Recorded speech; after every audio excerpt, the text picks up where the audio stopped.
নমস্কার বন্ধুরা, সীমাস স্মল কিচেনে পুরনো বন্ধুদেরকে অসংখ্য ধন্যবাদ জানিয়ে নতুন বন্ধুদেরকে আমার চ্যানেলে স্বাগত জানাচ্ছি।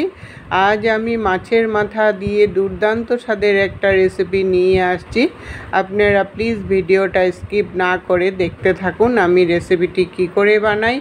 যারা মাছের মাথা খায় না তারাও কিন্তু এইভাবে করে বানিয়ে দিলে একদম চেটেপুটে খেয়ে নেবে। আজ আমি রেসিপিটি নেমন্তন্ন বাড়ির স্টাইলে রান্নার চেষ্টা করলাম। রেসিপিটি হয়তো আপনাদের খুবই ভালো লাগবে।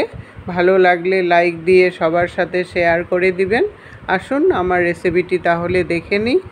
আমি এখানে একটা বড় মাছের মাথা নিয়েছি।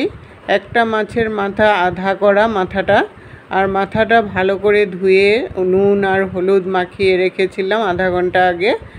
আর এই রেসিপিটি বানাতে হলে বড় মাছের মাথা দিয়েই বানাতে লাগে, তাহলে খেতে ভালো লাগবে। আপনারা যদি বেশি করে বানান তাহলে মাছের মাথার পরিমাণটাও বাড়িয়ে নিতে হবে। এই মাছের মাথার পরিমাণটা একটু বেশি থাকলে রেসিপিটি খেতে ভালো লাগে। এখন কড়াই বসিয়ে আমি 4 চামচ রিফাইন্ড অয়েল দিয়ে দিলাম। তেলটা ভালো করে গরম করে নিয়ে এক বাটি পাতলা চিরা নিয়েছি, এটা চিরাটাকে দিয়ে দিলাম। আপনারা ইচ্ছা করলে মোটা চিরা দিয়েও বানাতে পারেন এই রেসিপিটাকে, আর মোটা চিরা দিয়েই কিন্তু রেসিপিটা ভালো হয়। আমার এখানে মোটা চিরাটা পাওয়া যায়নি, তাই আমি পাতলা চিরা দিয়েই বানালাম। চিরাটাকে এখন 3 থেকে 4 মিনিটের মতো মিডিয়াম আঁচে রেখে একটু ভেজে নেব। হালকা ব্রাউন কালার না হওয়া পর্যন্ত একটু ভাজা করে নেব। আমার চ্যানেলে যদি নতুন বন্ধু হয়ে থাকেন চ্যানেলটাকে সাবস্ক্রাইব করে পাশে থাকা বেল আইকনটাকে ক্লিক করে অল অপশনে ক্লিক করে রাখবেন। সবার আগে নোটিফিকেশন পৌঁছে যাবে আপনাদের কাছে। চিরাটা ভাজা হয়ে গেছে, আমি এখন নামিয়ে নিয়ে আবার কড়াই বসালাম। কড়াইতে 4 চামচ সরষের তেল দিয়ে দিলাম। এখন আমি রেসিপিটাকে সরষের তেল দিয়ে বানাবো। তেলটাকে ভালো করে গরম করে নিয়ে মাছের মাথাগুলোকে দিয়ে দিলাম। মাছের মাথাগুলো এখন একটু ঢাকা দিয়ে ভাজা করে নেব। একটু কড়া করে ভাজা করব, আর ঢাকা দিয়ে ভাজা করলে ফুটেও আসবে না, আর ভিতরটাও ভালো করে ভাজা হয়ে যাবে। ভিতরটা ভাজা না হলে একটা কাঁচা কাঁচা গন্ধ করলে রেসিপিটাও খেতে ভালো লাগবে না। এই জন্য একটু মাছের মাথাগুলো কড়া করে ভাজলে তখন রেসিপিটা খেতে ভালো লাগে। মাছের মাথাগুলো 4 মিনিটের মতো ঢাকা দিয়ে ভেজে নিয়েছি, লালও হয়ে গেছে। এখন আমি নামিয়ে নিলাম। ওই তেলের মধ্যেই তারপর আমি 1 চামচ জিরা ফোড়নে দিয়ে দিলাম, আর একটা তেজপাতা দিয়ে দিলাম।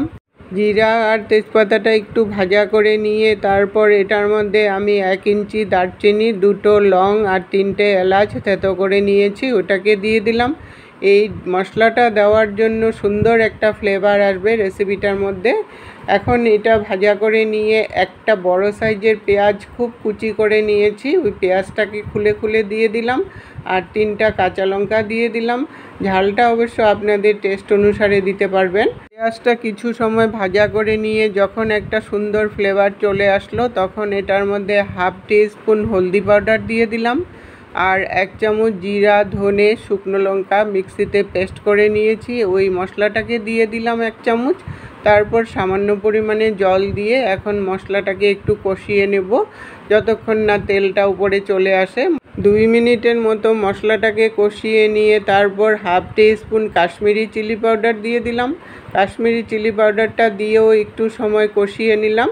কষিয়ে নিয়ে তারপর এটার মধ্যে 5-6টা কাজু আর 8-10টা কিশমিশ আমি আগের থেকে একটু ভিজিয়ে রেখেছিলাম, ওটাকে দিয়ে দিলাম। কাজু আর কিশমিশটা দিয়েও মশলার সাথে ভালো করে মিশিয়ে নিয়ে তারপর ভেজে রাখা চিড়াগুলোকে দিয়ে দিলাম। চিড়াগুলোকে দিয়ে ভালো করে মশলার সাথে মিশিয়ে নিয়ে তারপর ভেজে রাখা মাথাগুলোকে দিয়ে দিলাম। মাথাগুলো দিয়ে ভালো করে মিশিয়ে নিয়ে সামান্য পরিমাণে জল দিয়ে দিলাম।